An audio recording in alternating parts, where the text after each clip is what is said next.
If you're watching this video, make sure you stick around to hear the amazing conclusion. Rebecca Browning is one of the millions of people living with type 2 diabetes.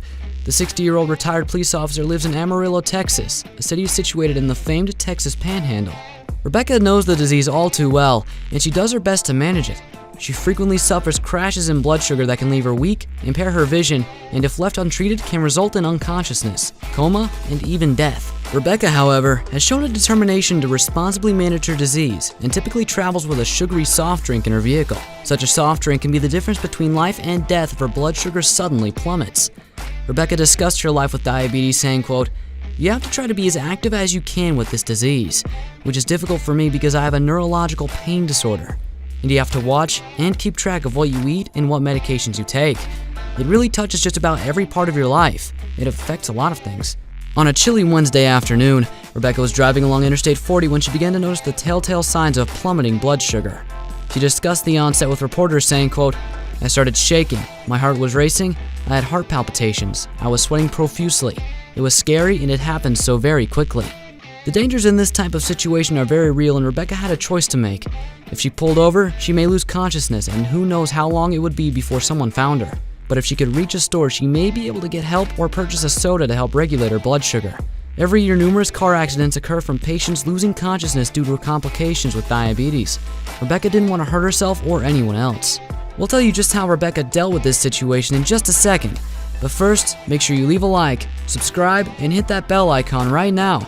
After you click the bell, comment Notification Squad below, and I'll reply to all of you saying thanks. Rebecca's situation was rapidly worsening, and she knew she was going to have to do something quickly if she was going to minimize the risk to herself and other motorists. Just then, she spotted the Western Street exit, and directly by it, a Burger King.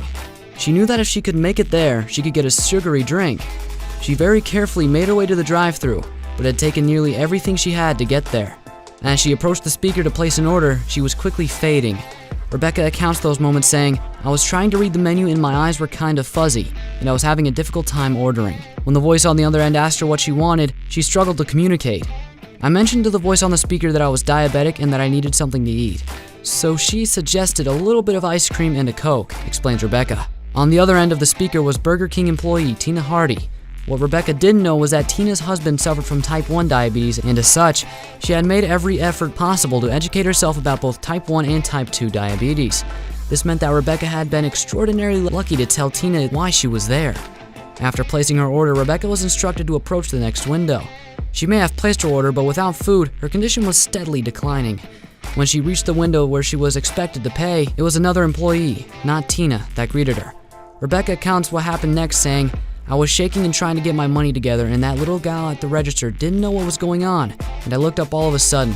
Here comes this woman running to my car." The woman running toward her was indeed Tina. Rebecca goes on to say, "I parked real close to the window, and she practically crawled on my hood to get that ice cream to me, because she knew it was important." Tina knew the risks and went out of her way for Rebecca. She even requested that Rebecca park near the drive-thru window to eat her ice cream. Tina explained her reasoning, saying, "If she stayed in the parking lot and her blood sugar didn't come back up, I would have been able to call 911 and have them help her properly." Thanks to Tina's quick thinking and rapid action, Rebecca soon recovered and was able to safely drive herself the rest of the way home.